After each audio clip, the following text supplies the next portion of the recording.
Hello everyone and welcome back to Dragalia Foundry, a fan channel where everything Dragalia Lost can be found. This video is going to contain my review of the latest Summon Showcase. It's a prize showcase this time around featuring Alberius and High Chthonius.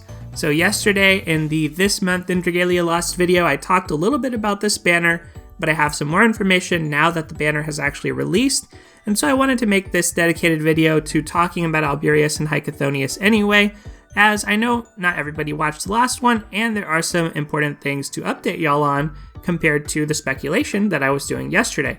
So the big thing is that when it comes to High Chthonius, his buff that you get when you shapeshift is not dispelled or affected by Curse of Nihility. That is something that separates him from regular Cthonius, and I was already feeling like Alberius was a pretty good summon. With that knowledge about High Chthonius, I think they're both quite good, and so the pendulum swings toward, well, you may want to summon on this. And of course, we all should be summoning on it anyway a little bit, because we do have a few days left of free daily tenfolds, and we're going to do ours together, so hopefully we manage to get Alberius or High Chthonius here. We'll see. It is just a prize showcase, 4% appearance rate. But we are getting a 5-star, so today is our lucky day. Hopefully it's Alberius, or even High Chthonius. Would love to see either one of them. And it is a dragon, so there's a chance here that we get High Chthonius for ourselves. Let's go ahead and see. And let's go! Day 1, High Chthonius. Awesome, awesome, awesome. So now I can test and confirm for myself, but yes, I'm pretty sure that he is not affected by Curse of Nihility from what I've seen.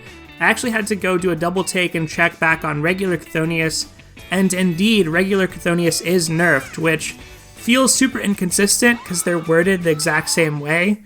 I am just happy to have High Chthonius here. Our prizes don't really matter a whole lot, but I just wanted this dragon. Oh, his artwork looks sweet. I love the coloration of his wings there. And I just wanted him more from a flavor standpoint of, I have all the other high dragons in my collection since they're free to play, and I want this other high dragon to go with them and sort of round things out. So very, very happy to have picked up a High Chthonius here for sure. Of course, Alberius, also just so sweet for lore reasons. Definitely want to read his story. He's a character that I still want to pick up from a flavor standpoint as well, and knowing that both he and High Chthonius are pretty good is tempting me to pull on this showcase. I'm going to wait till toward the end of the showcase till we have more info on what's next, but I think there are some good legitimate reasons for wanting to pull here. Let's go ahead and talk about the banner itself. It's live now. It is a prize showcase, but remember, the prize is sort of the cherry on top. It's not really itself a reason to summon on this showcase. The prizes at the high rarities are very good, but you're not going to get them a lot of the time. You're going to see people sharing screenshots where they got them, and you're going to want that and think to yourself, oh, I should summon so I can get a Sunlight Stone. But remember, that takes a lot of luck. So I think the prizes should be seen as a nice little incentive and added bonus, but not the primary reason that you're summoning here. You're mainly summoning on the showcase if you want Alberius and High Chthonius.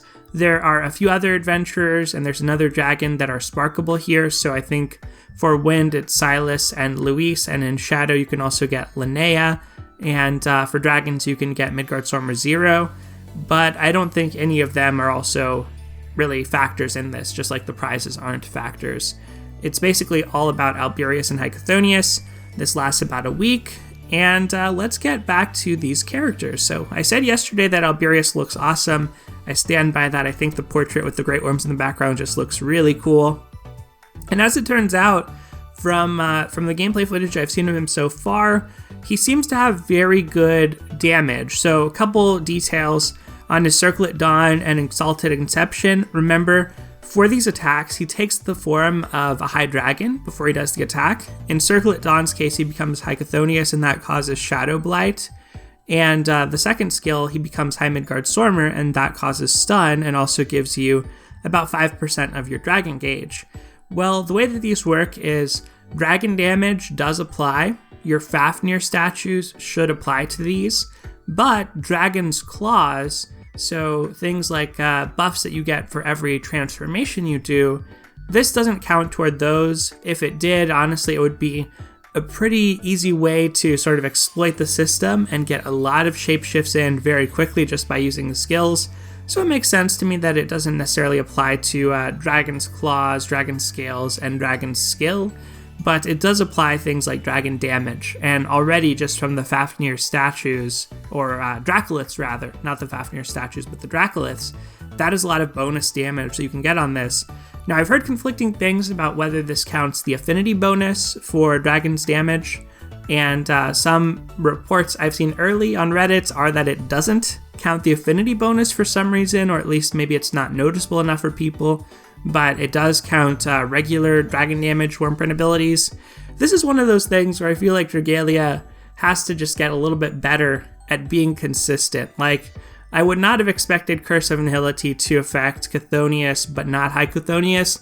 Yet, from a monetization standpoint, I see why they did it, because now they can sell High Chthonius as a new dragon. It's one of the things I like the least about Curse of Nihility. I don't mind the fact that it shakes up the meta and so on, but I do think that Dragalia kind of has a problem with similar language being applied inconsistently. The game syntax isn't very tight as far as what's written and what things actually do. So in this case, apparently certain things do work, like dragon damage, but only from Wyrmprints or from Dracoliths, but not from Wyrmprint affinities. So yeah, that's my understanding as of now. If you do get extra bonus from affinities, great. That's a little bit of extra for Alberius, but I don't think he needs that to be particularly good. He does a lot of damage on his skills, and the fact that you're able to ramp the Dragon Gauge with the second skill is also kind of nice. Stun's not going to come up too often, but Shadow Blight having a source of that when we think ahead to future Sinister Dominion battles. If the poison res on our future boss is high, we could be in a situation where Shadow Blight becomes the preferred affliction, sort of similar to Flashburn being quite popular, or actually Flashburn running alongside paralysis against Lilith. Maybe it'll be similar with our future boss, especially when we have extra Wyrmprint slots. Then we're likely to be able to afford to run both Poisoned and Shadow Blight Punisher. And even now, because Poisoned Punisher is available in a 4-star slot, this isn't too hard to fit into Shadow Team. So I think that's another thing just to think about here with Alberius. Notably, neither of his skills are shareable, so this isn't a way to bring Shadow Blight onto other characters, but it is a rare source of Shadow Blight itself. And besides just having good damage dealing skills that benefit from dragon effects, I do think the dragon damage chain code ability here is nice. So if you're a really dragon centric character, this could be relevant and could be beneficial. I think more often than not, it's probably going to be about as good just to run a blade though. And yeah, Ieyasu is a good example of like strength 10% and then dragon haste 20%. That's probably actually better because blades are in their own damage bracket. So I don't think that you're necessarily going to be putting Alberius into the backline that often just because slots are pretty tight. So if you're Lathna or Forte main, you might want to have Ieyasu. Maybe you'll fit in Alberius here.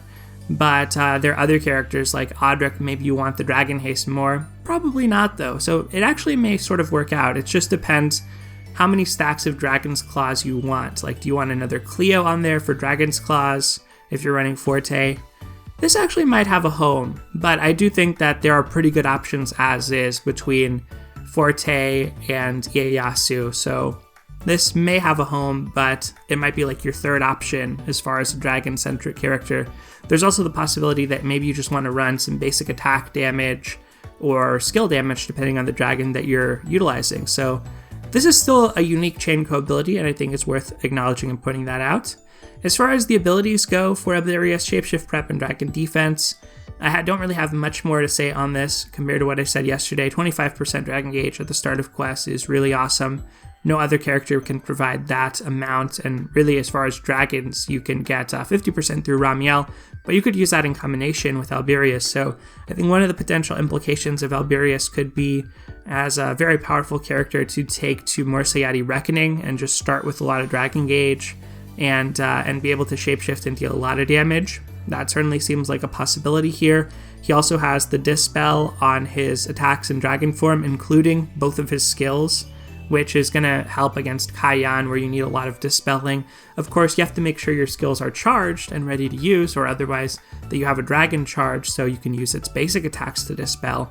So you do want to be a little bit mindful of your gauge management, but still, that's a pretty strong dispel on command option. So if you're not finished with Kaiyan, this is a character that you can take to it and I think be pretty confident in being able to beat it.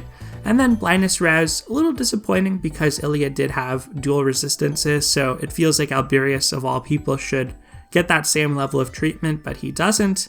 So I still think he's very strong. I think he's a powerful adventurer. We're still in a position where there's not any immediate need for powerful shadow adventurers on the horizon, except for the possibility that half of Yaldabaoth's fight on Master might favor shadow adventurers, and it might be a light boss. That is possible. That is our next Sinister Dominion boss, and it seems likely that half of the fight will be water because that demon, Archdemon, is based on Gabrielle, and she's water element. But the other half might be light, in which case we'd want to bring Shadow Adventure. So I think that's the soonest we might need powerful Shadow Adventures, unless you're still working on Kaiyan.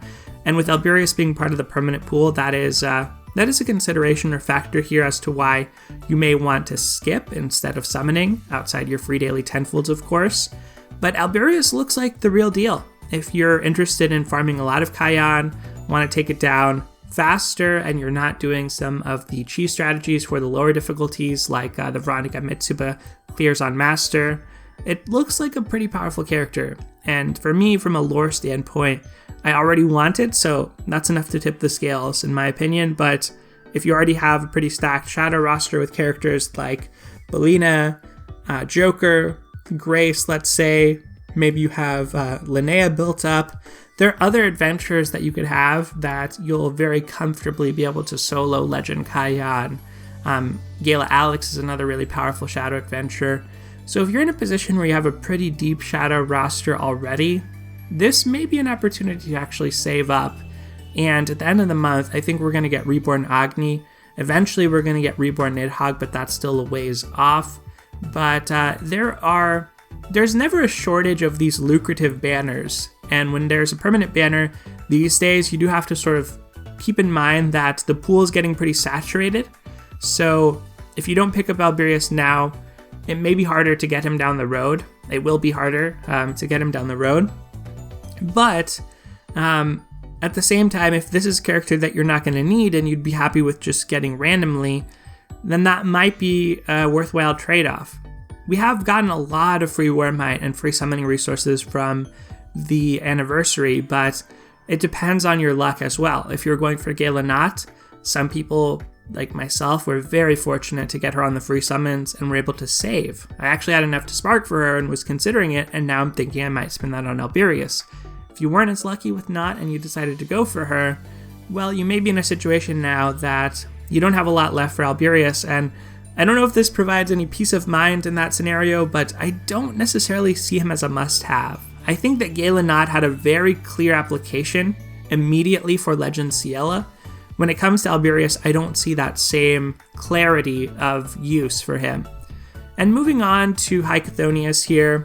High Chthonius, better than I expected because he's not affected by Curse of Nihility, and he also provides Shadow Blight in his skill, which is sort of okay. On a dragon, you can't expect to do that too much. But basically, with this all being in the passive strength bracket, he's going to become 105% strength dragon when you shapeshift twice. When you do so once, he's already an 85% strength dragon. And then when you shapeshift twice, you also get max HP buff of 30% for the rest of the quest. So I think that High Chthonius is quite strong. Looking ahead to Gala Reborn Nidhogg, if we have that eventually, I think that Gala Reborn Nidhogg should be better just because Gala Reborn Nidhogg is going to use at least for DPS, he's going to use the elemental bonus bracket, whereas Chthonius here is putting everything into the strength stat. And so having diversification across 2 brackets is probably a little better, especially when you consider for worm prints, you're further capping on some extra strength. So I would think Reborn Nidhogg will probably be better slightly, but he also may not have this max HP buff for survival, so that's a consideration. Of course, with Nidhogg, he doesn't have to ramp up. If he's designed in the same way as the other dragons, then you just need that 10% shapeshift gauge, and from then on you can sort of roll with it. But that's the other powerful shadow dragon on the horizon that you may want to consider. Having said that, it's April, and at the end of this month I expect us to get Agni. At the end of next month, May, I expect us to probably get like Gala Mascule or something. So I don't think it would be until the end of June that we get Gala Reborn Nidhogg. And so for that reason, you still have quite a while where this is going to be a very good dragon, and probably one worth considering here, especially against Legend Kaiyan, the Berserk phase. You want to have strength to be able to 4-strike down Kaiyan and make that easier for yourself. So it's not strictly necessary. You can certainly use, Gala Alex, Cat, and you'll be perfectly fine. But being able to shred OD with with Alberius here with High Chthonius, that's a very high amount of strength you're going to have. And as a sword, your 4 strikes are going to make quick work of Legend Kaiyan. So there are some benefits to this. Otherwise, I think you're looking at like Arsene, Gala Cat as other powerful dragons you could use on Alberius. I would think High Chthonius is probably going to be the best, just for the reason that you do want strength in the Berserk phase. Arsene, also good.